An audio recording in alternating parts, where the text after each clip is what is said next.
오늘은 여러분이 잘 알다시피 이제 Perspectives and Strategy for Northeast Asian Economy, The Year of the Trump라고 해서 이제 트럼프 행정부 들어오면서 이제 동북아 경제의 여러 가지 이제 변화와 앞으로 미래 방향에 대해서 오늘 이야기하는 그런 시간이 되겠습니다. 원래 영어로 그냥 진행을 할까 했다가 우리 전부 앉으신 분이 한국 분들이라서 그냥 우리말로 할까요? 그게 나으시겠어요? Okay. From time to time, I'll speak in English and also in Korean. So both language simultaneously will be used.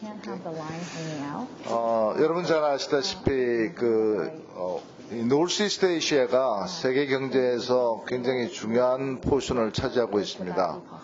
결국 한국, 일본, 중국 이 세 나라가 이제 노스이스트 에이시아의 중심 국가인데.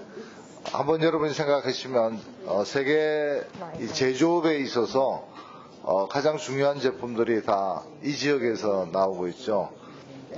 중국의 거대한 생산 공장, 또 일본의 중요한 부품들, 또 한국의 여러 가지 완성품들. 그래서 보면 자동차, 그다음에 세미컨덕터, 디스플레이, 모바일 폰스 전부 다 이 세계 지역이 세계 중심입니다. 그래서 이렇게 세계적으로 중요한 글로벌 매니팩처링 센터가 노스이스트 에이시아에 다 이렇게 몰려 있는데 이제 트럼프 행정부가 들어서면서 그동안 우리가 누려왔던 글로벌리제이션이 아메리칸 내셔널리즘에 의해서 상당히 챌린지를 받는 그런 상황이 됐습니다. 그래서 오늘 아마 우리가 트럼프 행정부가 이제 들어서면서 동북아 경제가 앞으로 어떻게 3개국 간의 협조와 또 협력이 일어날지 이제 이런 부분에 대해서 오늘 이야기를 할 텐데 I have four very distinguished speakers and discussion today, and I think that the audience today is very lucky to have all of them from China, Japan, and Korea. 그래서 제가 한 분 한 분씩 나중에 발표를 할 때 소개를 해드리기로 하고요. 오늘 타임 매니지먼트는 우리가 90분 동안 해야 되는데요. 키노트 스피커가 at the maximum 20 minutes. So I asked Dr. Kim, you use about 20 minutes for your presentation, and then following that, we have 3 discussions, and each discussion will use less than 15 minutes. So roughly 12 minutes will be most desirable. So please keep the time. And we think that we have this time clicker here, right? Yeah, we want to use this one, okay, so that they can know the time. Insane. So let me start with the main speaker. I want to introduce to you Professor Yongjun Kim. He's the Dean of the Graduate School of the China at the Sungkyunkwan University, and he is, I call him ABC man. He's academician, businessman, and consultant. So he has very wide experience in all 3 different areas. So he's Dean of the Graduate School of China at SKU, and he got his PhD in marketing from Kellogg School of Northwestern in the U.S., and he was the president of the 2 very important academic societies in Korea, that is Korean Marketing Association and the Korean Academy of International Business. Also, he was visiting scholars to many famous Chinese universities, including Tsinghua and the Shanghai Jiaotong. But at the same time, he was also business CEO of the Samsung Group in the early 2000. He was CEO of the Samsung Open Tide China. Also, he's serving the many board members of the major corporations such as LG Fashion and Nongshim Food and Handok Pharmaceuticals. So let me introduce, welcome Dr. Yongjun Kim with the big hands.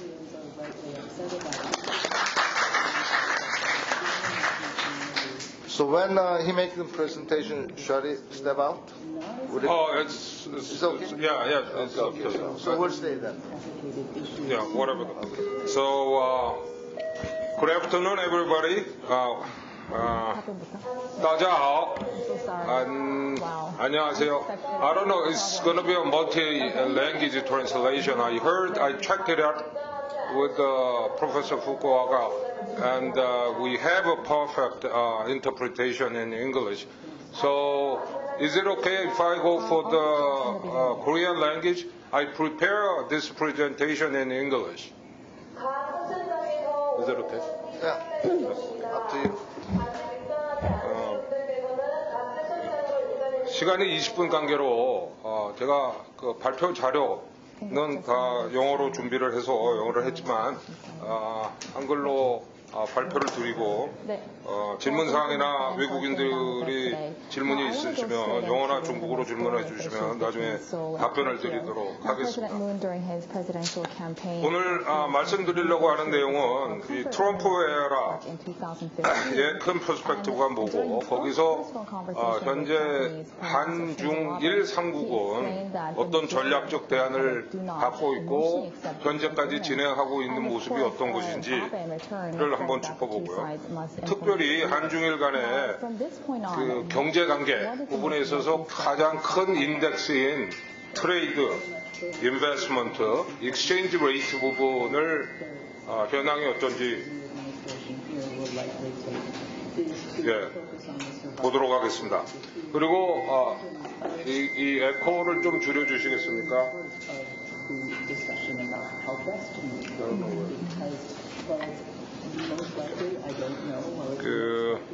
특히 상계국에 있는 기업이나 비즈니스맨들이 가질 수 있는 대안들이 어떤 것들이 있는지를 한번 알아보고요. 이런 그 콘텍스트를 열어놓으면 세 분의 중국, 일본, 한국 교수님께서 좀 더 구체적인 사항에 어떤 대안이 있는지 시사점이 무엇이 있는지 좀 알아보도록 하겠습니다.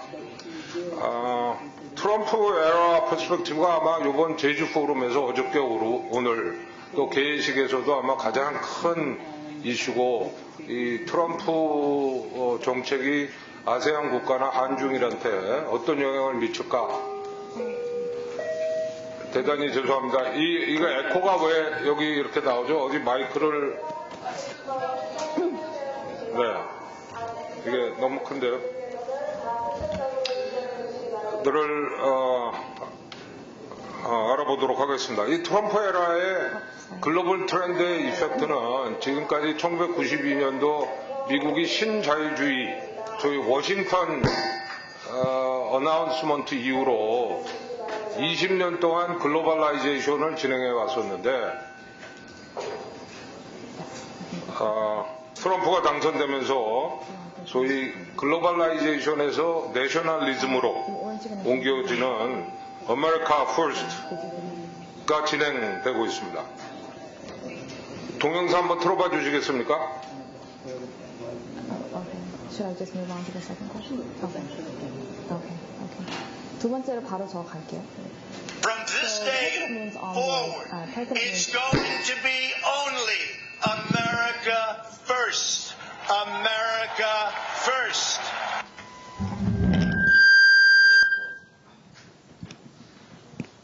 Need for the so-called third way in this current comfort women agreement row. How do you interpret his comment on this? Well, as a diplomatic historian, one of the difficult parts of this so-called agreement is it does not seem to be a physical document. And so, in this respect, it's actually hopeful. And by which I mean, this was a joint press conference between both parties, and they... I hope this is mechanical, technical problem. I did not know I was or any of these mic allergic to my voice. Is it okay? Down there? Okay. It's getting better. Okay, so I'm using this one. So whether and so in this respect, a third way. Can I push this to where? Pieces would necessarily To change the screen on here? The victim's perspective. And the key part So this is a kind of a global trend. It started from the last year Brexit from the Europe. So when the England coming out of the European Union, which had been developed over the last 50 years, this is not the one-year event.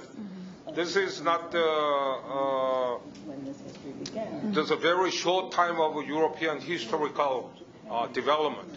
It has been, Europe has been worked for more than 50 years to build the European Union. And all of a sudden, the England coming out of the Europe exit kind of trigger the global trend getting into more of a Well, nationalism. this also leads to my next question. Recently, 아마 미국이 1990년서부터 글로벌라이제이션을 시작해서 글로벌 스탠다드라는 것을 전 세계에 영향을 미치고 가장 그렇게 했던 큰 이유는 미국은 1980년도, 90년도를 들어오면서부터 미국 화폐, US 달러를 근본위제를 포기하고 근본위제를 포기하는 대신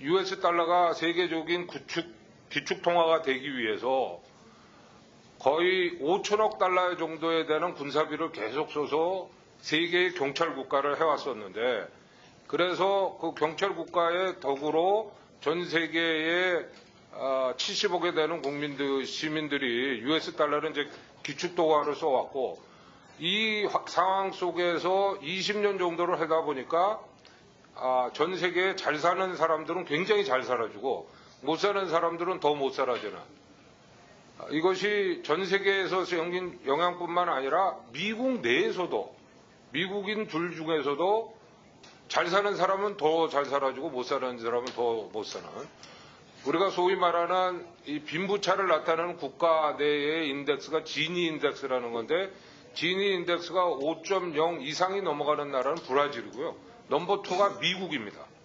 넘버 2가 미국입니다. 한국이 한 3.3 정도 되고요. 예. 그래서 이 지니 인덱스로 나타내는 빈부격차가 미국에서도 더 벌어졌다. 그래서 아마 미국 내에서도 트럼프에 대한 지원들이 있었고 트럼프는 이제 아메리카 포스트라는 이 내셔널리즘을 외치게 된 현상인 것 같습니다. 이 이유가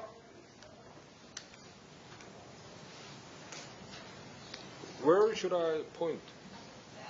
To the screen? Okay.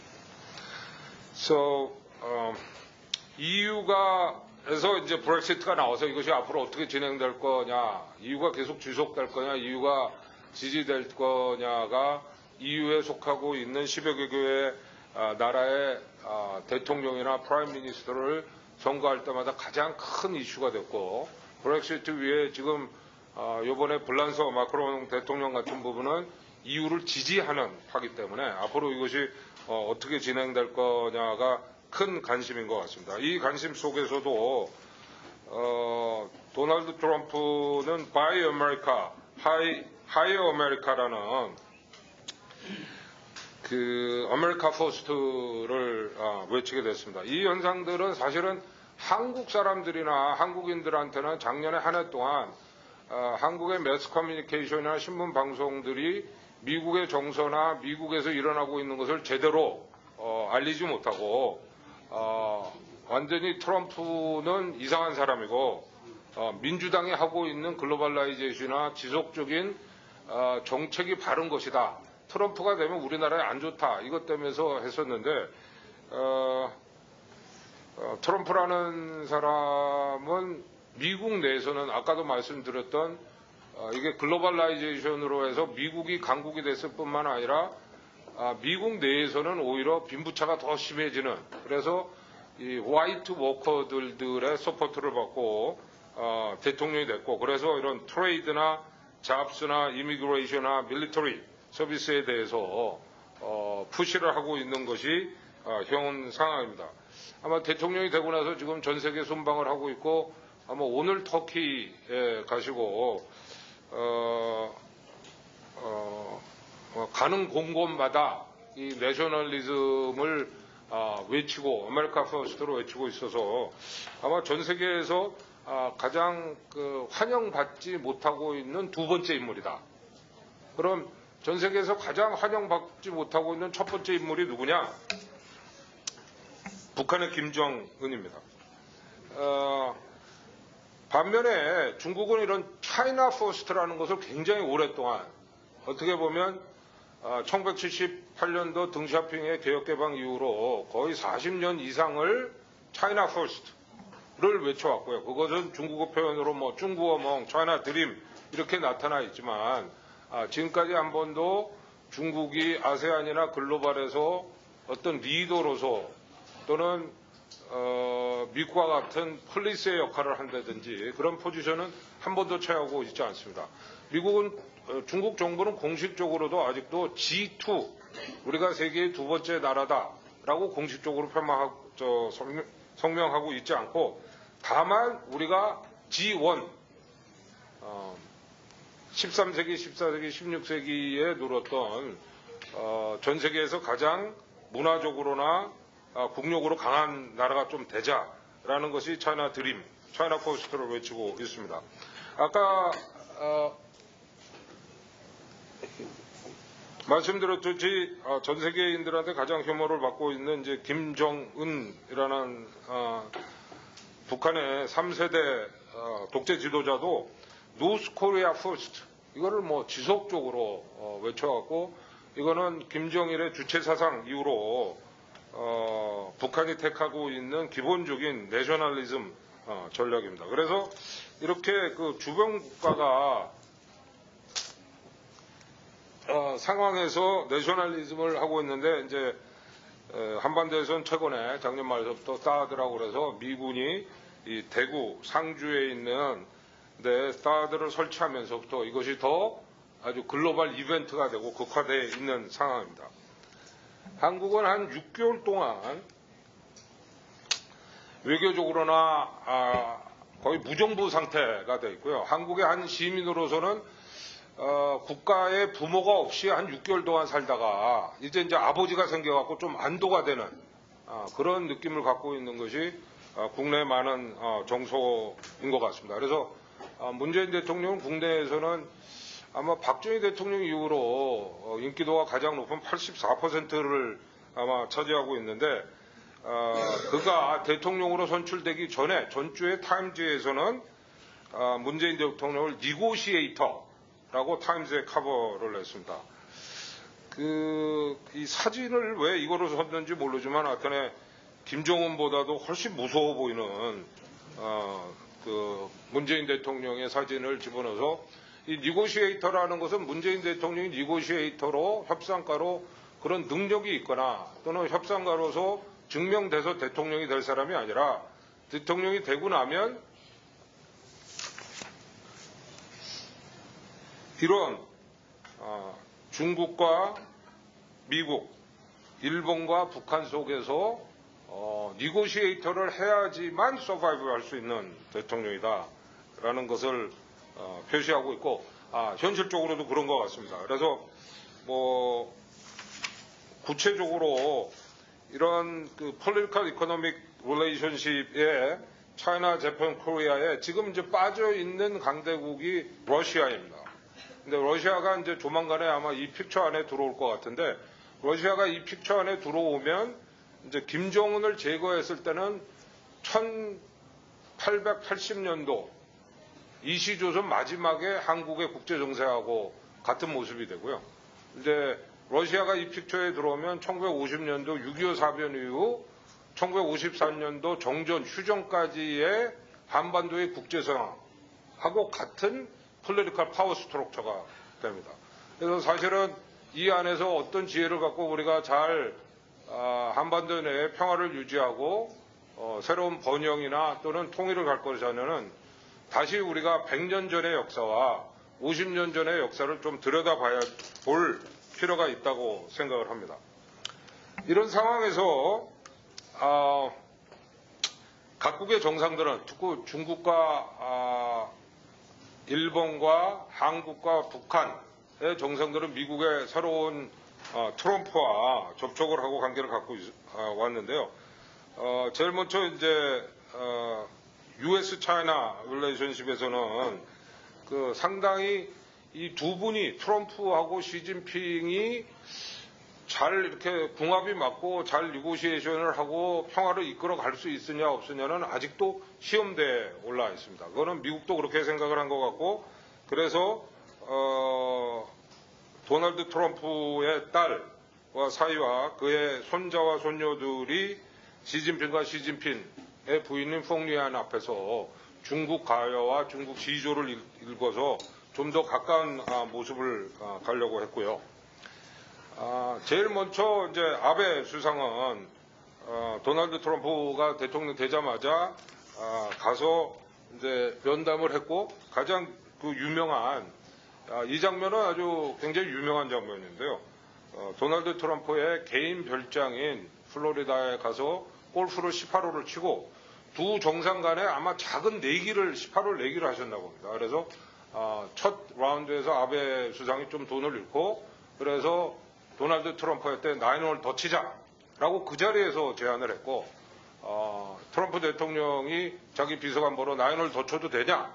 그러니까 고개를 뜯다고 해서 9홀 더 치셨다고 그래요. 근데 이 장면은 사실은 한 60년 전인가요? 아베의 외할아버지와 루즈벨트가 똑같은 아이젠하워가 같은 형태의 골프 외교를 통해서 굉장히 친밀한 관계를 갖고 미국과 일본 간에 아주 친밀한 기간을 가졌던 모습을 연상시키는 장면입니다.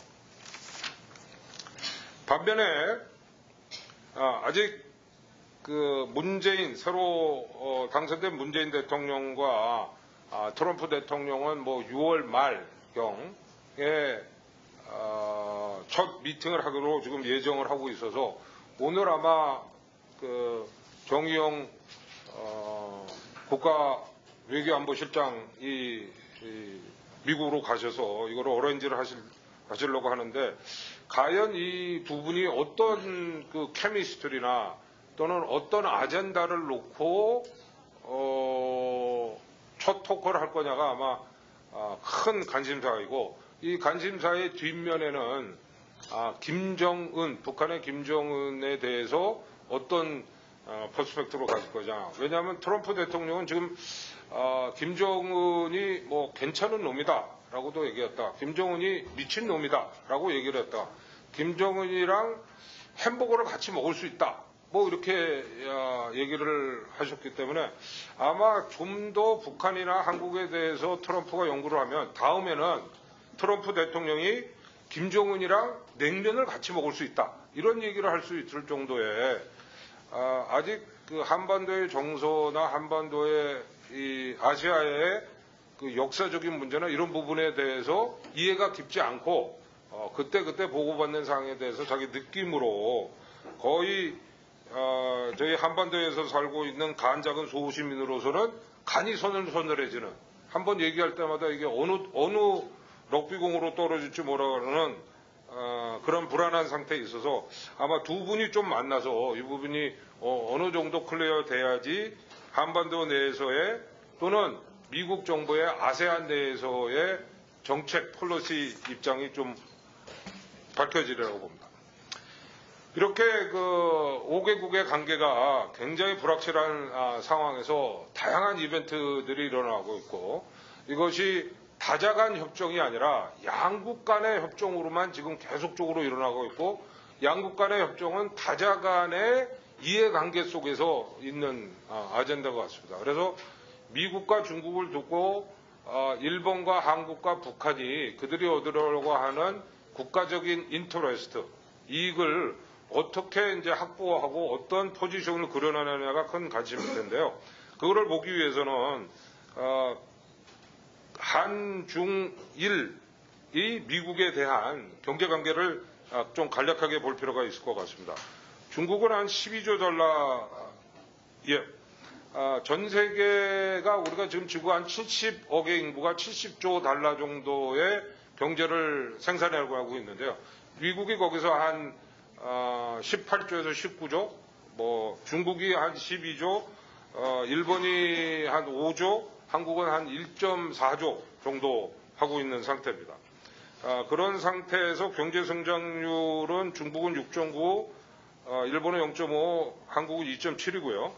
전체 그 무역 의존도나 무역의 크기로 보면 중국이 2조, 일본은 6천억, 한국은 한 5천억 달러 정도를 하고 있어서 특히 한중일의 관계는 이 무역 의존도가 굉장히 높은 나라이다. 조금 이들의 관계들을 보면요, 미국과 중국과 일본과 한국의 무역 의존도나 무역 관계들을 보면 쉽게 보시면 미국이 적자 국가입니다. 그래서 중국이 미국한테 한 1년에 5천억 달러 정도 벌고, 한국은 미국한테 한 250억 달러, 일본은 미국한테 한 130억 달러 정도를 벌고 있는. 그리고 미국과 중국과 한국의 관계를 보면 중국은 한국에 대해서 1년에 한 400억 달러 적자, 일본에 대해서 250억 달러 적자를 갖고 있는. 그러니까 어떻게 보면 한국과 미국이 중국에다 수출을 해서 흑자를 보고, 중국은 그 부품 소재나 테크놀로지를 갖고 미국에 수출을 해서 한 5천억 달러를 받는. 그래서 기본적으로 3개국이 다 미국에서 흑자 관계를 갖고 있는 이런 관계가 되겠습니다. 인베스트먼트, 직접적인 투자 부분에 있어서도 미국이 중국에 투자하는 부분이 한 250억 달러 정도 되는데 중국은 한 15억 달러 정도밖에 하지 않고요. 일본에 대해서는 미국은 한 2.9억 달러밖에 안 하는데 오히려 일본 기업이 한 30억 달러 정도 하고 있습니다. 한국 같은 경우에도 한국 기업이 미국에다 투자하는 건 1.1억 달러고 미국이 한국에다 투자하고 있는 건 2.7억 달러입니다. 이 상태에서 이제 가장 큰 이슈들이 트럼프가 요구하고 있는 것이 이 트레이드 밸런스 부분을 좀 조정하자. 우리가 너무 무역 적자를 많이 본다. 그러니까 이 부분을 좀 조정하자는 게 트럼프 아젠다의 큰 거고요. 두 번째는 우리가 그동안 엄청나게 중국과 일본과 한국에서 투자했는데 너는 투자하지 않았다. 그래서 우리가 기본적인 생산 기반을 놓쳤고, 생산 기반을 놓치면서 미국의 중산층, 주하위층들의 워커들, 제조업 근로자들이 일할 자리가 없어졌다. 이게 진단인 것 같습니다. 세 번째가 그래서 이걸 조정하는 가장 빠른 방법은 환율을 조정하는 방법인데, 미국은 지속적으로 이 환율 조정을 통해서 트레이드 임밸런스를 조정하려고 하는데요.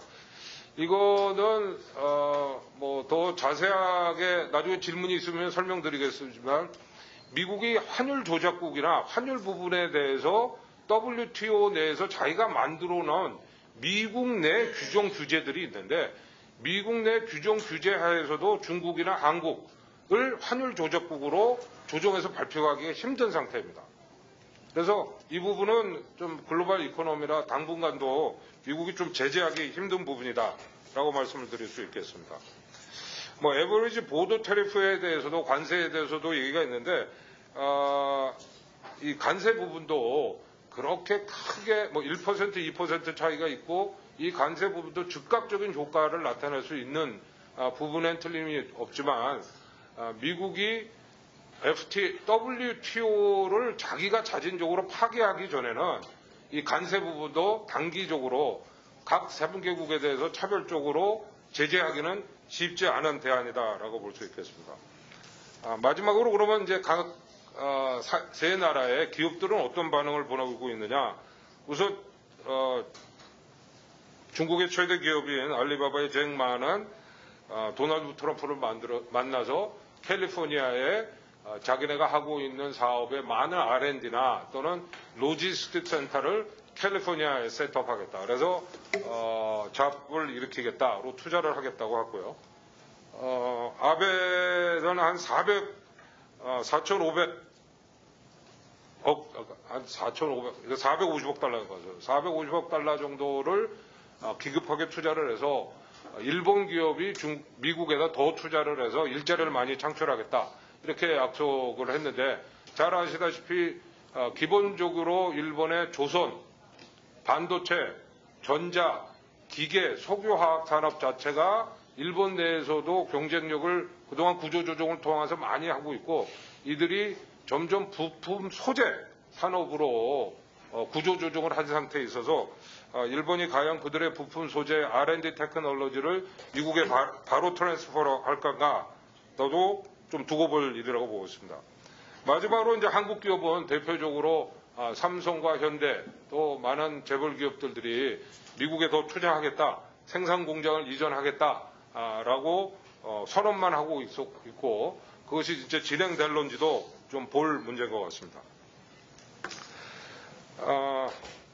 저는 이 도널드 트럼프 피리어드에 대해서 한국과 일본, 북한이 미국과 중국의 이런 대굴기 전략, 소위 내셔널리즘 전략 내에서 어떤 포지션에 있으며 앞으로 그들이 택할 수 있는 대안이 어떤 거를 좀 봤는데요. 특히 트레이드 부분에 있어서는 미국이 상당히 많이 푸시를 하리라고 봅니다. 특히 이제 FTA 부분은 한국하고만 미국이 돼 있지 일본이나 중국하고는 하고 있지 않기 때문에 이 FTA에서 특혜를 보고 봐왔던 한국 부분에 대해서는 많은 프레셔를 좀 하리라고 봅니다. 인베스트먼트 부분에서는 중국이나 일본이나 한국이 다 트럼프 정책에 따라서 앞으로 생산이나 R&D 부분을 미국에 더 많이 투자가 일어나리라고 보고 그동안 중국에 편중적으로 일어났던 투자 부분도 중국 정부도 US 달러를 한 지금 3조 달러 이상 갖고 있기 때문에 이 부분을 충분히 활용해서 미국의 생산기지 투자나 R&D 기자 투자가 좀 일어나리라고 봅니다. 마지막으로 이 환율 부분에 대해서는 아까도 말씀드렸듯이 미국 자체 내에 갖고 있는 규제 때문에서 미국이나 일본이나 한국에 대한 환율 부분을 환율 조작국으로 지정해서 그거를 국제법상으로 진행하는 데는 많은 한계가 있다라는 걸 말씀드리면서 제 발표를 마치도록 하겠습니다. 감사합니다.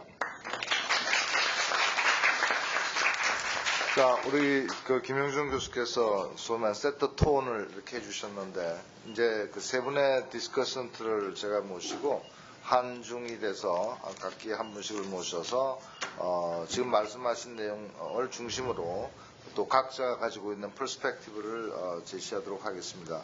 I want to introduce Professor Tong Ji-dong from China. He's right now the Vice President of the Nankai University. He's 100% Nankai man. He studied at the Nankai for his bachelor's degree, master's degree, and PhD degree. And he's also a professor at the Nankai University in economics. He's also serving the vice chairmanship for World Economic Society and European Economic Society in China. So let's welcome Vice President Tong from China. Okay. Thank you. So you can have about 12 to 13 minutes. Okay. Good afternoon, ladies and gentlemen. It's my pleasure to come here to participate in this forum. And thank you very much for the President Kim from the Hannah University. And thanks for the chairman.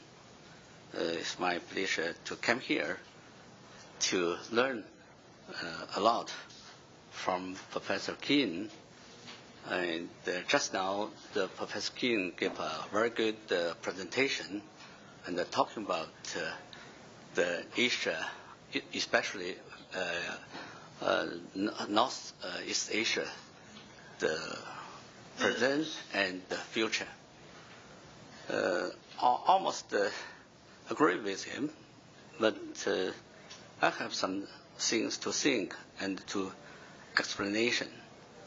The first one is how to understand nationalism. When we talk about nationalism, it's natural for the every nation and for the everybody, because when we talk about the interest, the national interest is a priority for every country. So in this case, even the Trump administration talk about nationalism, American first, but I think it's understandable. This one thing. Another is when we talk about the de-globalization, is one kind of adjustment in the current situation. As you know, in the past the 8 and almost 10 years, the world economy recovered very weakly. In this case, protectionism very popular in the different countries. So in this case, every country must focus on his own interest and focus on his own economic growth. So in this case, we must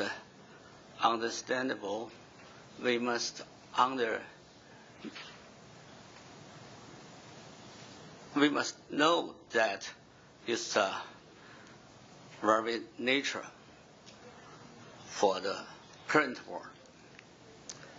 And the second thing is, I think, when we talk about Trump administration policy, we always see that it's aggressive protection policy.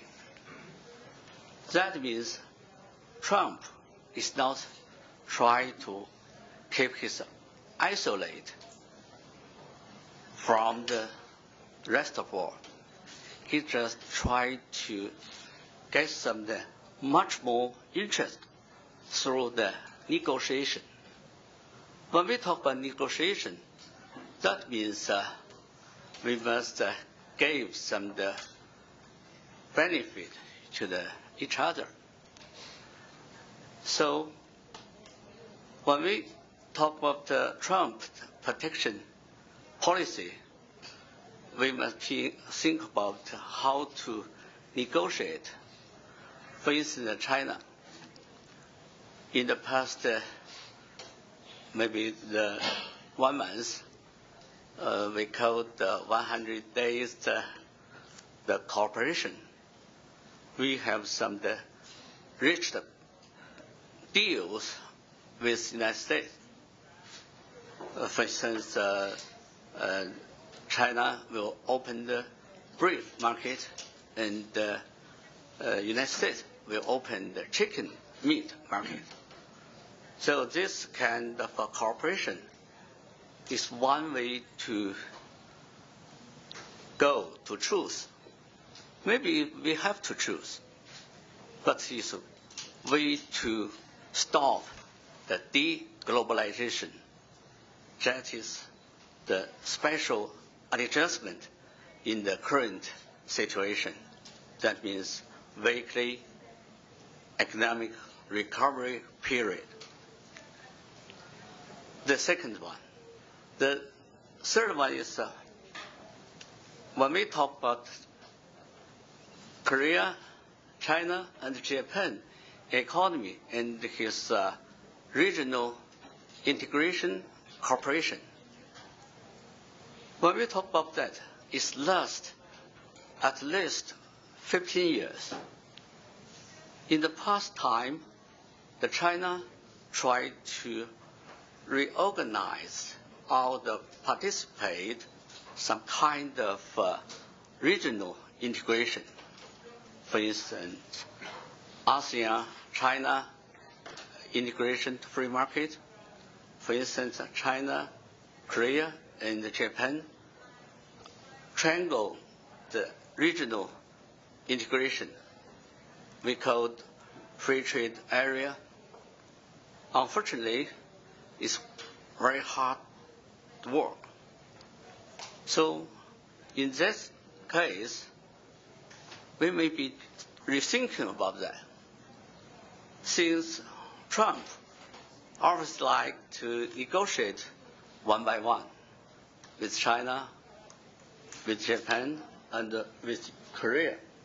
So in this case, if Korea, China, and Japan get together, we can strengthen our negotiation power, negotiate ability with the United States. We can recall another kind of example. Right now, the Trump administration tried to start their negotiation with European Union. Why? Because European Union is strong enough to make deal with the United States. So in this case, in the Northeast Asia, we haven't this kind of institutional economic integration organization. We faced the very difficult to negotiation position. So in this case, the United States can negotiate with Japan, with China, with Korea. So I think it's a bad negotiation position. See, I hope we can rethinking and retalking, even we start the triangle regional economic integration. But right now, it's very good news that Chinese former Vice Minister Tang Jiaxuan will visit Japan to discuss about cooperation in the economic area. At the same time, we began to recover some of the relationship with Korea, because you have a new president, and we are very interested about this change. We hope we can change some of the environment to re-establish our normal economic relations. So in this case, we will do some things later, and we will work hard later. Despite the second one. The third one is when we talk about the globalization. Globalization is very important in the present and the current situation. Even though we always emphasize the nationalism, but we must remember the internationalism. That means we must focus on the cooperation in the world. Right now, since we have a lot of dependence, a lot of independence, a lot of interdependence, so we choose some way to go forward. One is independent. Maybe that means we have a a lot of lessons from the past. According to the World Bank survey in 1985, at that time, the World Bank tells us if the country, especially developing country, take an open door policy, it's better for growth, especially economic growth. If it's close the door, the policy, the growth rate is lower than the open door policy. So in this case, for the developing country, even for the developed country, we must think, we must recognize this truth. The interdependence is a very important policy and environment. So when we talk about globalization, right now, I think that is a globalization adjustment period, not deglobalization, just adjust. So in the future, I think this kind of trend of globalization must be go around and must be change some things, but we must understand this kind of special period. Thank you very much. Thank you much. 아마 여러 가지 중요한 말씀 해주셨으면 가장 인상적인 거는 마치 EU가 미국에 대해서 상당히 바게닝 파워, 협상권, 니고시에이션 파워가 있듯이 이제 한중일이 서로 합심해서 특히 지금 이제 트럼프 이후로에는 우리가 3개국이 협력을 한다면 트럼프에 대해서 상당한 우리도 니고시에이션 파워를 가질 수 있다. 그래서 3개국의 이코노믹 인티그레이션이 어느 때보다도 더 중요하다. 이런 중요한 말씀을 하신 것 같습니다. Okay, I'll invite the next speaker from Japan. She's Professor Fukugawa Yukiko, and she's very much well known to Korean audiences because she featured many articles in the Korean main media, including Joseonilbo, and she was also spent some time in Korea University and KIET, in Korean was Hanobyeongwon. So she's very much well known to Korean audience. And she's right now the professor from Waseda University. She also studied in the Yale University for her master's degree, but she got the PhD from Waseda University. So let's welcome Professor Fukugawa. You have about 12 minutes to speak. Well, 안녕하세요. 저 아까 소개받은 후카가와 유키코라고 합니다. It's very nice to see you here, and well, probably I'll be sometimes tempted to speak in Korean because it's when I got here, I love so much the Jeju Island, and my Korean Windows is start to work.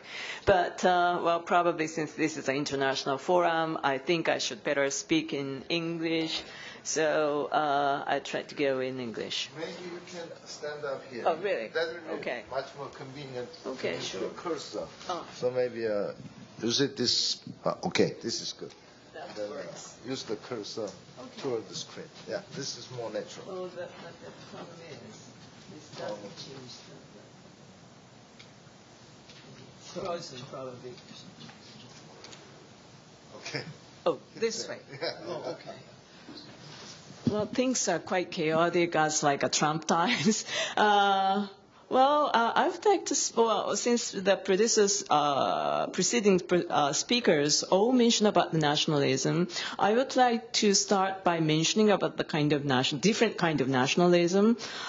In my sense, there seems to be two kinds of nationalism. One is the nationalism by emerging countries, like, very confident, we are rising, we got so powerful, so now let's exercise our power kind of nationalism. And then there's a nationalism who's already built up the national economy for certain levels, and now economy have started to be matured, and now those guys seems to be under the strong pressures to compete globally.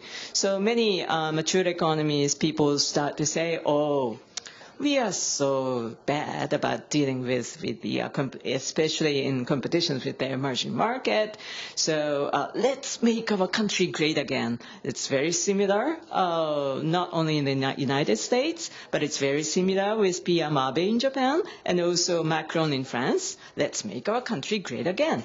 But well, in terms of Japan, I think we are leading, at least in time basis, in building up and shaping up the growth strategies, because we are the oldest after the bubble collapse.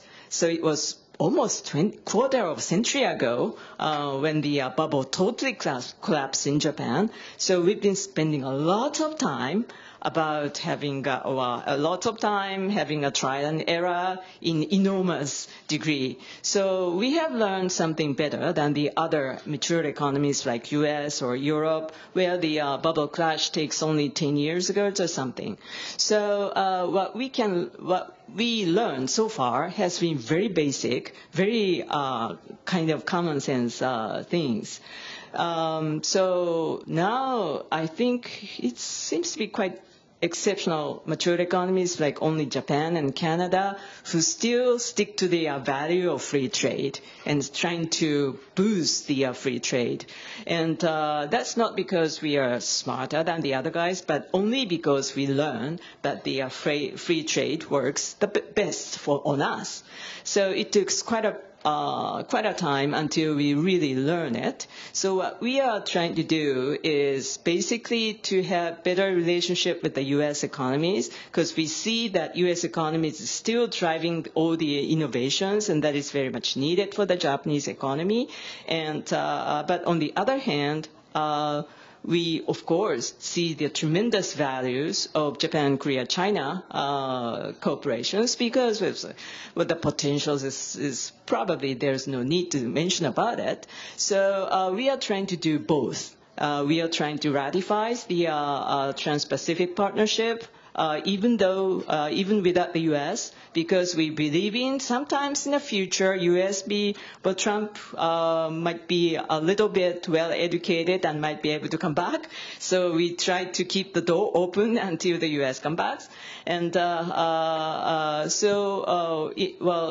reasons why we think in that way is that Trump is very much surrounded by the Wall Street guys, and the Wall Street guys' values is only decided by the stock market, and stock market is very much reflecting the profit of the American companies, and the American companies is very much still based on the free trade. So that's the very simple reasons why in the meantime probably Trump will be educated and will be able to come back, but we don't know. But so in terms of Japan, Korea, China, we are of course ready to promote the free trade kind of agreement, possibly in a higher level. So we think what we can do is different from what we could do in the past. So among Japan, Korea, China, as a keynote speaker mentioned, we shared some kind of development supported by free trade, and this free trade is very much boosted by the so-called supply value chain. And now we have a very common things to tackle with, and that is an aging society, and that goes very fast beyond imagination. And what we can do is basically this cooperation against the protectionism because we are based on free trade, and the other one is is to further drive the market-driven sophistications of supply value chain. Well, we have a lot of problems politically, even the security problems, especially between Japan and China. But still, supply value chains has been very much developed very fast. So we are very much focusing on the market functions on that. And another thing is sharing the knowledge and ideas. We have enormous potentials for the business trying to tackle with the aging society. So that's why we are very thinking about the very comprehensive, high standard, sustainable economic partnership. Oh, it doesn't work. Okay. So, well, I think this is quite a past issues. But actually, well, even though we are complicated in histories, but Japan, Korea, China have enormously common experience. We are just growth. We have a growth led by government, hardware export, and China has a state enterprises, and Korea has chaebols, has the vehicles for the enormous success. But now the penalties for their past, the success in the past is getting bigger. So there's a dilemma. If we are serious about the reform, we've got to take in some pains. So how we are going to do it? And Japan used to be similar, but since our bubble economy collapsed 25 years ago, it's slowly we've been doing better than expected. So another thing is that competition environment has been changing enormously. China has got a very service software-based economy now, and it's growing even far faster than the hardware manufacturing. So we do hope the Industrial 4.0 in China is going to boost the further growth, and we can change the knowledge and technologies for it. So the issue is, of course, we have very different kinds of labor, education, financial sector reforms to create the new economic system, but we are not sure about it, how to do it. So aging, I think I can skip this because everybody knows that we are aging so fast. So, well, this is a very interesting chart saying that Japan took a little bit longer time than Korea's in terms of aging speed, but Japan has somewhat succeeded in exporting the technologies at these levels. But Korea is aging fast too, but it's still importing a lot of technologies. So considering the high standard of education in Korea, I think it should be very much needed to boost the knowledge-based economies here. Okay, so regional integrations, of course, no one tried to go against the cooperation, so-called, but there seems to be a serious questions. One is the content and the qualities of FTA should be consistent with the growth strategies of its own. So just lifting up all the tariffs and the trade barriers does not work. You have to do it with the labor reform, you have to do it with the deregulations, and you have to be sure about how you're going to grow about it. It doesn't work again. So another issue is we have to institutionalize Japan-Korea-China FTA as soon as possible, in my sense. Well, there is a Korea-China FTA already, but it should be consistent and it should be further higher level, considers the Korea's economic growth as well as even China. And Japan probably will be tempted to have Japan-China, but since Japan-Korea-China FTA negotiations are all going on, we have to push it to sophisticate the contents. So, of course, we are talking about the One Belt, One Road, AIIB, and other cooperation framework with the Chinese counterparts, and that should be to complement the free trade agreement. But we still think that just mere cooperation won't work without any very strict framework of hard hard negotiations of free trade agreement. So Japan's growth strategies is very clear enough. Now we are very much suffering from the labor shortage. We have to use the best use of the robots. We have to use the best use of the artificial intelligence. We have to use all the automatic driving system, etc. And the innovations are still going on, but we have to boost it further. So we are not very much based on the hardware manufacturing anymore. So that's what the Japan is thinking about the Industry 4.0. So finally, I would like to mention about something about the future of fintech among Japan, Korea, China, especially Japan, China. There is some competitiveness and the advantage and disadvantage with two different countries. Well, first, Japan has a huge, still the cash society. And it's amazing that everything is still on the hard currencies, but the Korea is not. And even the China is already transit into the card settlement society. So the infrastructure is very different.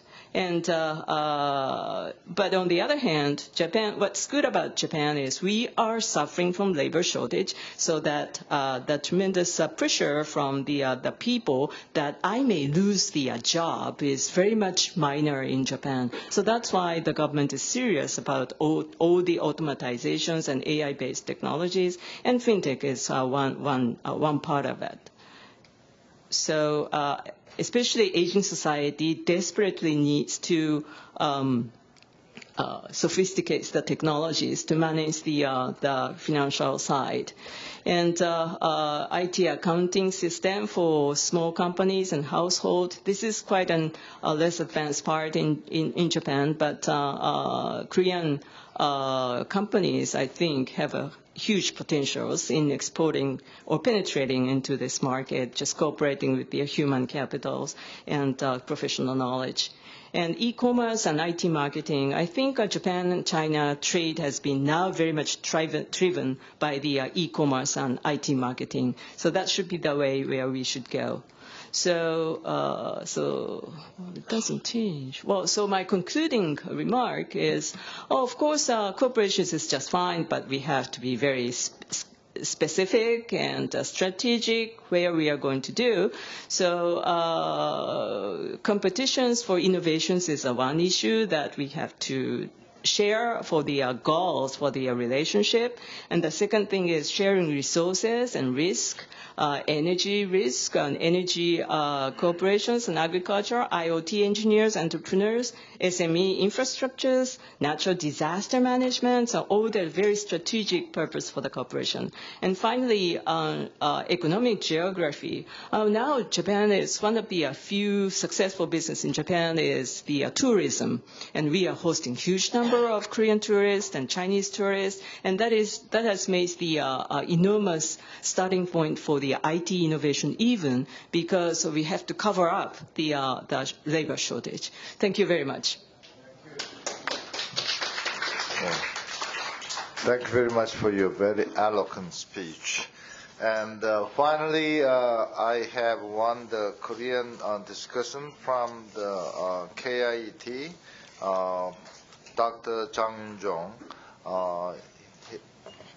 He studied in France and from University of Paris, the 10, and then he has been at the KIET for 34 years. So he got all the various jobs there, and now he's serving as director in the Department of the Fourth Industrial Revolution Research, which is the hottest area in today's era. And Dr. Jang also served many Korean government ministries, including the Ministry of Industry, Trade and Energy, and Ministry of the Foreign Affairs and Trade, and Prime Minister's Office. And also he served in the President's Office as senior advisor. So I'm very excited to hear from him because he's especially in the first Industrial Revolution Department head right now. So let's welcome Dr. Jang.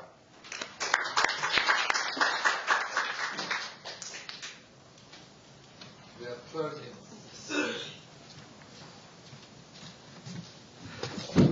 예, 우리말로 하겠습니다. Where do I have it? Pointer.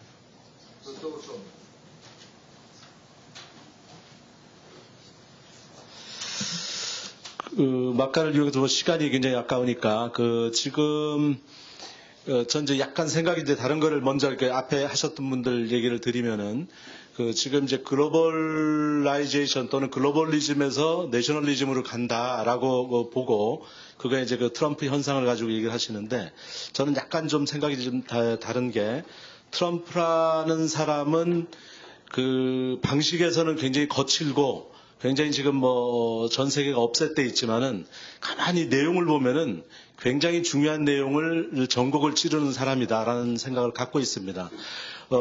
반드시 맞는 얘기는 아니지만, 벌거벗은 임금님이란 거 있지 않습니까? 근데, 글로벌라이제이션이 벌거벗은 임금님은 아닌데, 글로벌라이제이션 속에 숨어있는 불편한 진실, 예를 들어서 무역이 항상 도움이 된다라는 것이 이코노미스트 발표에도 나오겠지만 이코노미스트들은 그렇게 얘기를 하고 지식인들은 말은 하지만 정말 그렇게 생각하는지 잘 모르겠는데 실제로 많은 사람들이 넌 이코노미스트 일반 사람들 또는 지금 트럼프가 좀 대표적으로 대변하고 있는데 그 사람들은 이거 트레이드가 이게 도움이 되지 않는다 라고 얘기를 하고 있습니다.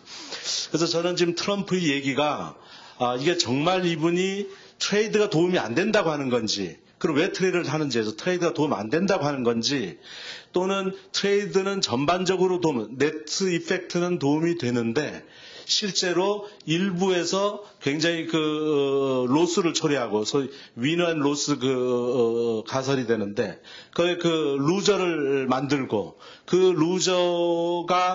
루저를 보호해야 되겠다 해서, 전체적으로는 트레이드를 존중하면서 말로는 이렇게 블러핑을 하더라도 루저를 어떻게 커버하려고 가는 건지 또는 이 생각 저 생각 없이 그분이 비즈니스맨이니까 그대로 그냥 후려쳐가지고 가는 건지 라는 거를 글들을 이렇게 받아 잘 안 나와 있어요 실제로. 그래서 지금 말씀드릴 내용 중에 보면은 지금 프로텍셔니즘인지 반세계화주의라든지 내셔널리즘으로 얘기는 하고 있지만은 이 트럼프 대통령의 진심이 뭔지는 아직 안 밝혀져 있고 거기에 이제 펠트스타인이라는 경제학자가 얘기한 걸로 보면은 말은 예를 들어서 중국을 환율 조작국이다, 커런시 매니플레이터다, 또는 거기 관세를 대폭 올려야 되겠다라고 협박은 했지만은 실제로 시진핑을 만나가지고는 전혀 그런 얘기를 하는 것이 아니고 같이 협력적으로 나가서 결국은 중국 시장의 개방을 더 촉진했다. 결국 트레이드가 좋다라고 하면은 장기적으로 세계가 개방이 돼야 되는데 이분은 말로는 내셔널리즘을 얘기하면서 그 개방을 촉진하는 면에서 보면은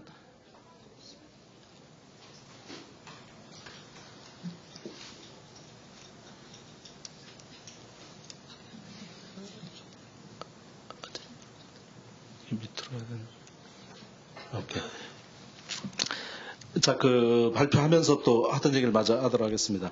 그래서 저는 크게 5부분으로 나눴는데, 처음에 이제 미국의 지금 뉴 트레이드 팔러시, 신무역 정책의 핵심이 뭐냐라는 걸 먼저 의미를 잠깐 하고, 좀 전에 얘기 드는 것 같고, 그리고 지금 세계가 지금 이제 갈림길에 섰다 해서 미국의 요구에, 미국의 화두에 어떻게 답하는가에 따라서 세계가 어디로 갈 건지가 결정되는, 그래서 십자로에 섰다는 얘기를 드리고, 그리고는 미국의 트레이드 무역 프레셔가 동북아에 어떤 임팩트를 주고 있고, 그리고 거기에 대해서 동북아가 어떻게 대응을 해야 되고, 그리고 그것이 대응과 관련해서 아시아의 협력이 무슨 의미를 갖는가를 간략하게 말씀을 드리도록 하겠습니다. 먼저 지금 이렇게 인쇄물들을 안 갖고 왔어야 했는데 미국 우선주의라고 하는 것이 실제로 보면은 미국 학자가 이제 분석한 거 보면은 무역 자유화로 무역으로 인해 가지고 2016년에 누적으로 해서 2조 달러의 개인을 얻었는데, 근데 평균적으로 1년에 한 그 15만 명 정도의 일자리가 줄어든다. 그래서 전체적으로 그게 뭐 가격 효과가 됐건 뭐 그 실제로 익스포트 그 생산이 늘었건 간에 다 합해가지고 그게 개인이 있지만은 실제로 눈에 보이는 한 15만 명 정도가 줄어든다라는 것이 그것이 그래서 그 아메리카 퍼스트라는 거를 할 때 그 지금 가장 중요한 거는 미국의 일자리에 초점을 맞추는 거 아니냐라는 거고 근데 그 안타깝게도 그것뿐만 아니라 한 발 더 나가서 그 미국 경제학자가 또 이제 그 분석한 걸 보면은 좀 전에 말씀드렸듯이 이코노미스트와 다르게 일반 사람들은 이 무역을 뭐 후생을 올린다든지 뭐 소비에 도움이 된다든지 이런 것이 아니고 결국은 과거 중상주의적인 사고 방식으로 얼마나 일자리를 늘리고 얼마나 수출이 많이 늘고라는 거를 한 80% 정도의 사람이 아직 그런 생각을 가지고 있다라는 점에서 지금 자유무역이 굉장한 위험에 있다라고 할 때 뭐 한국도 마찬가지지만 그건 사실은 그 지금 저성장 시대를 맞아가지고 고성장 때는 큰 문제가 없다가 이 저성장이 그 고차가 되면서 저런 문제가 지금 본격적으로 미국뿐만 아니라 전 세계적으로 지금 일어나는 아주 중요한 지금 그 챌린지라고 생각을 할 수 있습니다. 트럼프 행정부가 갖고 있는 그 지금 옵션은 그 뭐 환율 조작이라든지 그다음 수입 규제라든지 하는데 중요한 거는 지금 그 시장 개방도 같이 갖고 있어서 이 세 가지 조치가 어떻게 그 프레셔가 가해져 가지고 오히려 사실은 트럼프가 말은 거칠게 하더라도 사실 어떻게 보면은 글로벌라이제이션을 더 촉진할 수 있는 그건 좀 더 두고 봐야 되는 그래서 제가 그걸 오픈 퀘스천을 열어놓는 거는 제가 볼 때는 미국을 축소지향적으로 가는 것이 아니고 그 미국의 이익을 대변하면서 미국 이익을 대변하면서 세계에 그 움츠러져 있는 그 규제들을 좀 풀어내는데 효과를 미치지 않을까라는 게 사실은 제 개인적인 생각이고 그 방향으로 간다면은 사실은 트럼프가 와가지고 역설적으로 세계가 더 글로벌화 되는데 도움이 될 수 있다라는 생각을 합니다.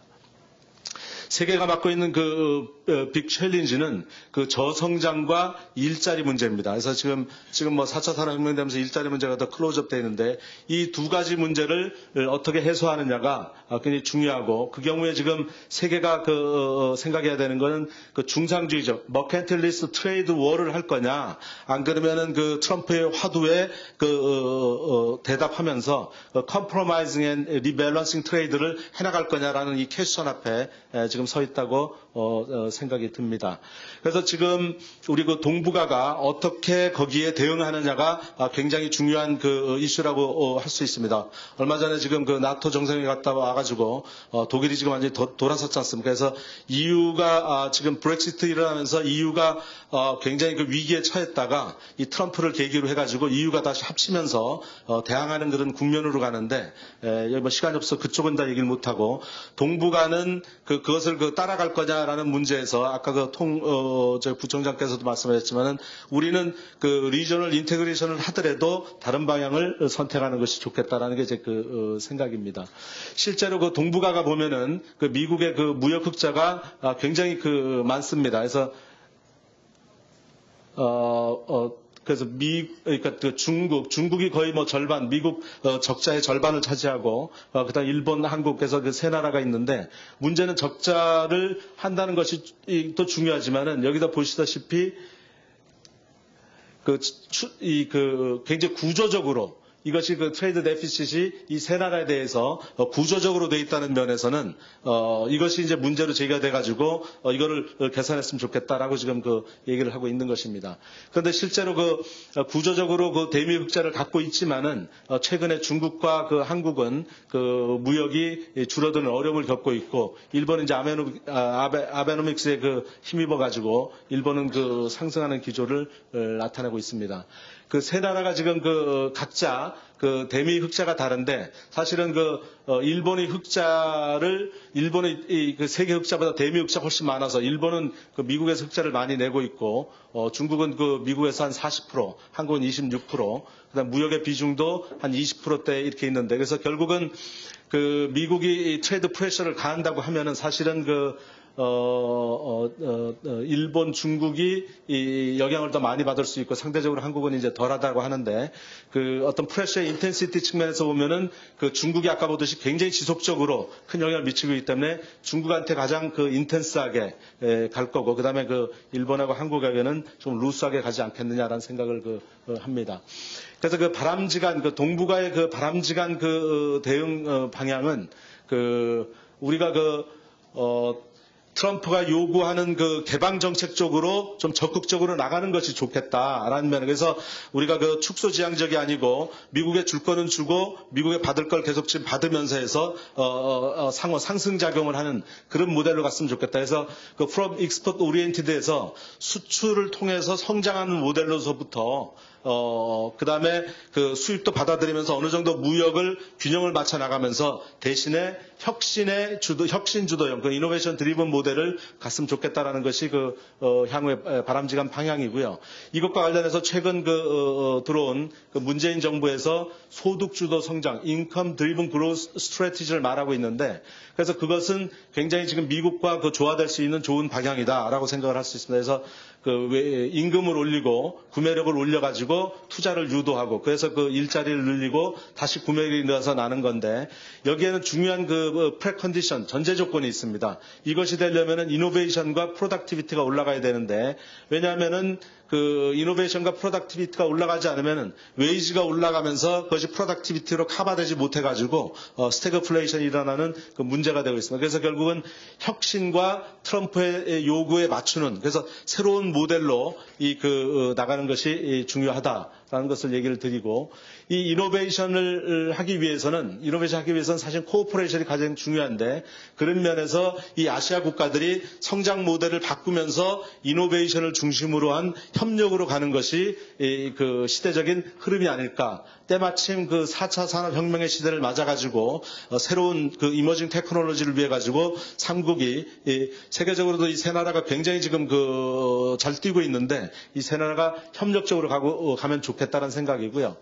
그런데 현실은 굉장히 서글픕니다. 현실은 지금 사실은 각국이 전부 과거에 얽매여져 가지고 가지 못하고 있습니다. 그래서 테리토리 문제라든지 영토 문제, 역사 문제, 그다음에 북한의 어떤 위협, 사드 이런 걸로 해가지고 묶여 있고 이 세 나라가 묘하게도 전부 국가주도 영향을 많이 받는 국가주도 발전을 해와가지고 이게 정부가 싸늘해지면 갑자기 모든 민간 협력들이 그대로 가버리게 됩니다. 그래서 저는 어떤 일로서 풀 수가 없다. 그리고 사실은 인텐저블 세계로 가기 때문에 지금 이제 잘 될 수 있다는 가능성은 있지만 그럼에도 불구하고 우리가 내셔널리즘에 갇혀져 있기 때문에 좀 더 우리는 길게 봐가지고 starting from something easy to cooperate.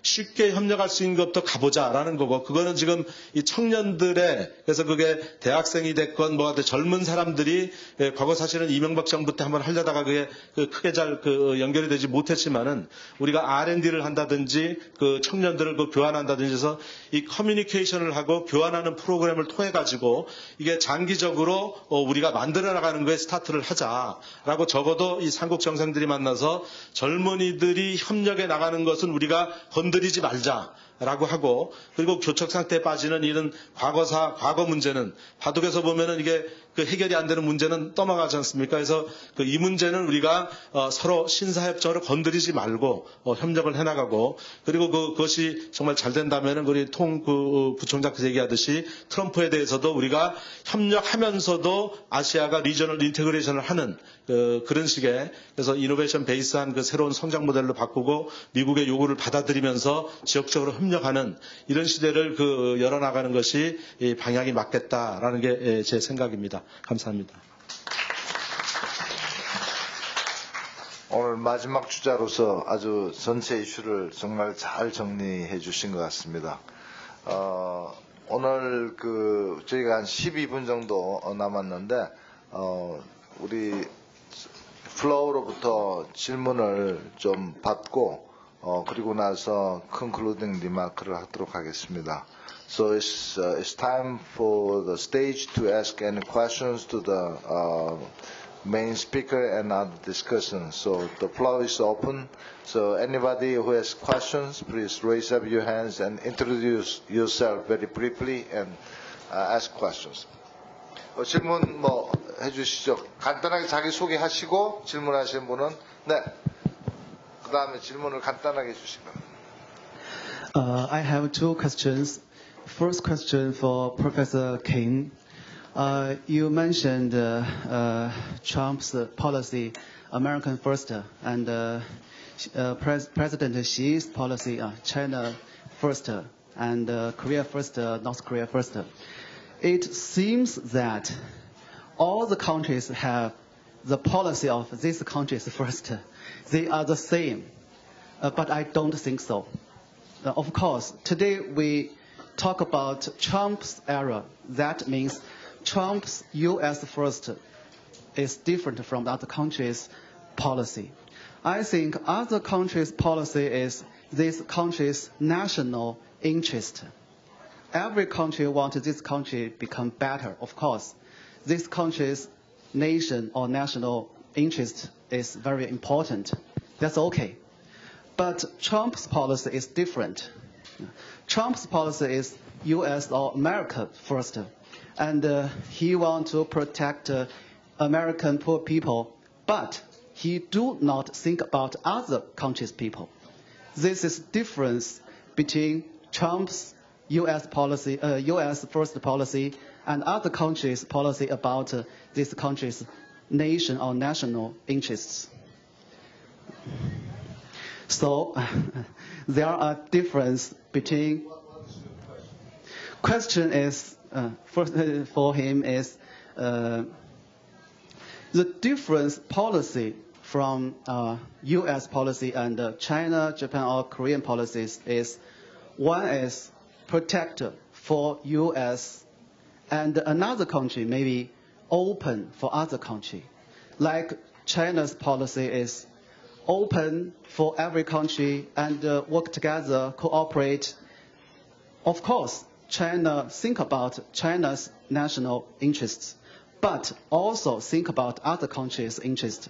That is cooperate. But Trump's policy is no.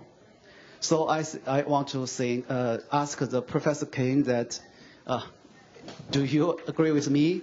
And if you agree with me, how do you think about Trump's policies influence for other countries? My second question for Professor Tong and Professor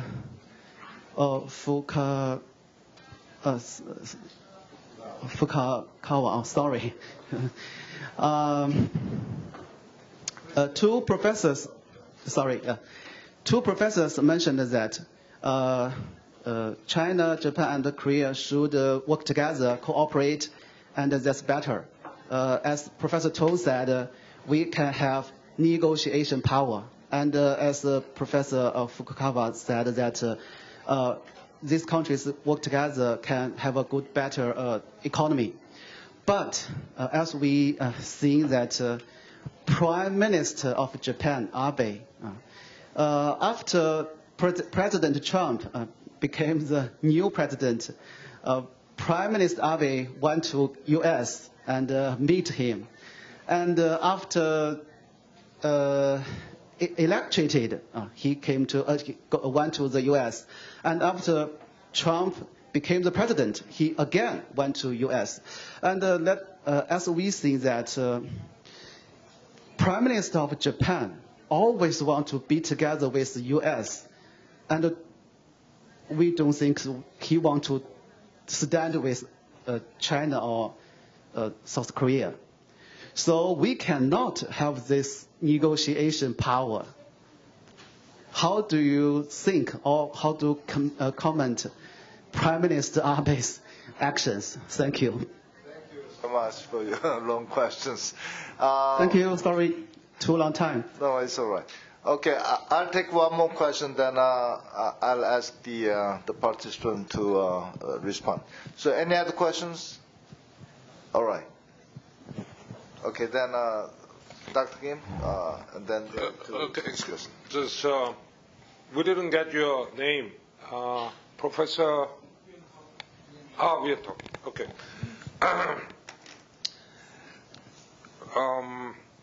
National interest and the nationalism from an economic perspective. Philosophically, I do not agree with you because USA, when they cast for the nationalism, there are certainly international conflict, especially the Mexican economy going to be hurt a lot. At the same time, if we increase America national economic interest by introducing more of investment, cut down the trade imbalance, increasing exchange rate or border tax rate, especially against China, which is going to hurt China economy and the Chinese people. But if you look at American perspective, if China change their exchange rate, if they agree to change the exchange rate or adopt increase of border tax from the American request, China gonna hurt.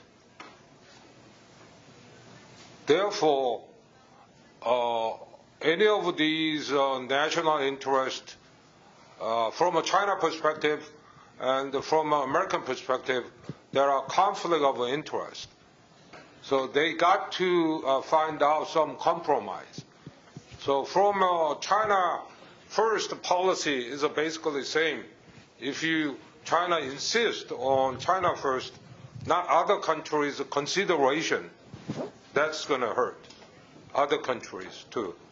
As long as our global economy or regional economy grows, fortunately, we expect this year or over the last 10 years, the global economy is growing about 2% every year, thanks to China economy, right? But if it is not growing, if it is getting zero-sum economy, there are going to be more of conflict and distress to one country over the other because one country insists on nationalism. Okay. Dr. Fukugawa, so Abe's position. I'm not the spokesman of PM Abe, and I should say many people are still against PM Abe in Japan. But basically, I think Abe's mind is very much dominated by security logic, mostly, because many people feel the kind of security threat, both from North Korea as well as China, actually. So that's why we've been there's a feeling that we are just being pushed to U.S. side. That's one thing. And the second thing is, frankly speaking, even though Trump is very much fighting with the American media, so what we learn about Trump must be somewhat distorted by American media's bias. And Japan seems to be somewhat generous about the media bias. And the other thing is, the issue is, after all, still Japanese, just in general, still believe in the rule of law in the U.S. So Trump could not pass could not prevent the Islamic people coming to the U.S. because the judge denied it. So when it comes to how you can do it, what's the situations in China or even Korea, many people still remains to be skeptical about the rule of law and the policy consistency. And the third issue is, but on the other hand, still we never tried to lose the geopolitics in Asia, because we are hosting such a large number of Chinese tourists and Korean tourists, and they are happy in Japan, and we are happy with receiving those people. So still we believe in that cultural exchange and all things is going to be a very good dialogue place for Japan to remain in Asia. So we cannot be the U.S. citizens anyway, so we got to regain the geopolitics. Okay. As you know, in the early of the 21st century, a lot of people think the Northeast Asia became the powerful, the pillar in the world. Since then, a lot of people began to work hard for this kind of the current reality. Unfortunately, there's some the trouble with this. At the beginning, China tried to establish the the regional economic integration, Japan, Korea, and China. Unfortunately, there's something wrong with this. And then we became the signed agreement with Korea, China-Korea free trade agreement, and then we tried to go on this, and with Japan sign the agreement. Unfortunately, this situation cannot happen. I hope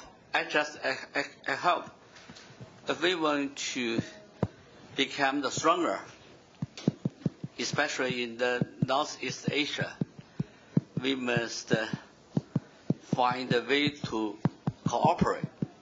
For instance, re-establish this kind of FTA. Thank you very much. 네, 시간이 다 된 것 같습니다. 오늘 재밌는 두 가지 정도 이야기가 있었던 것 같습니다. 공통적으로 하나는 트럼프 현상에 대해서 우리가 조금 새롭게 이해를 해볼 필요가 있는데, 그게 바로 이제 트럼프의 역설이죠. 트럼프가 하는 행동이 다 내셔널리즘으로 가는 것 같은데, 사실 다시 보면 결국 그 사람의 행동도 결국은 월스트리트 이야기를 많이 듣게 되고, 미국 기업의 입장을 주로 이야기 듣다 보면 미국 기업이 해외 진출을 열심히 하게끔 하게 되면 결국 이 글로벌리제이션 안 하고는 자기네 그 내셔널 인트레스를 못 하기 때문에 결국 트럼프가 하는 이런 일련의 행동들이 결국은 미국 기업의 해외 진출을 돕는 쪽으로 가기 때문에, 그거는 결국 글로벌리제이션을 디스카리지 하는 게 아니라 결국은 인카리지 할 쪽으로 이렇게 흘러갈 수밖에 없겠다. 그런 게 아마 오늘 여러 가지 아까 구과 교수도 이야기했고, 또 우리 장윤중 박사도 아마 이야기했던 것 같습니다. 그리고 또 하나는 이제 그래도 우리가 하여튼 어떤 식이든지 당분간 리스판스를 해야 되는데, 동북아 3개국은 코퍼레이션이 절실하다. 그래서 적어도 리저널 인티그레이션을 우리가 잘 해야 당분간 오늘 이 폭풍을 좀 덜 맞지 않을까. 그리고 그거를 장기적으로는 제도화해야 된다. 그래서 그 인스티튜셔널리제이션의 중요성을 오늘 많이 언급했던 것 같습니다. 자, 오늘 하여튼 장시간 많은 오디언스와 또 한 분의 메인 발표자 우리 김용중 박사, 그리고 세 분의 디스커션트 수고 많으셨습니다. 큰 박수로 네 분의 수고 대답해 주시기 바랍니다.